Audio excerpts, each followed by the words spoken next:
Hey everybody, it's Jimmy from the DIY and Digital, and I've got a preview of what's coming up this week and next week on my channel, plus a quick tip for you guys. If you haven't already, go ahead and hit that subscribe button, hit that like button, and hit that bell icon so you don't miss any updates, including quick tips and previews like this one.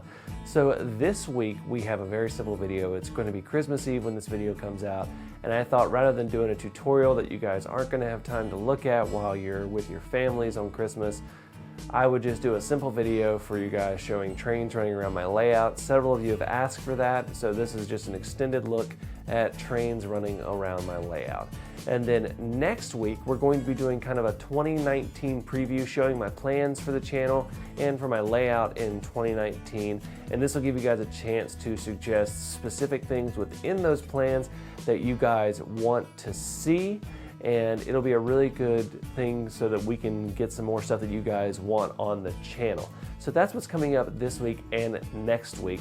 Now on to the quick tip. And the quick tip is a really simple one, is to save your Woodland Scenics or Scenic Express shaker bottles. These are very good shaker bottles. They have really good tops. They have a big dump top as well as a sprinkle top. And you can reload these with as much stuff as you can. You just gotta make sure they're good and cleaned out.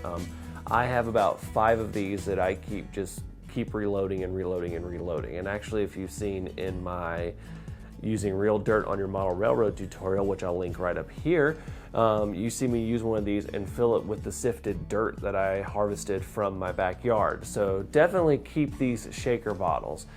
So that's my quick tip for this week. If you haven't already, go ahead and hit that subscribe button, hit that like button, hit that bell icon so you don't miss any updates, including previews and quick tips like this video.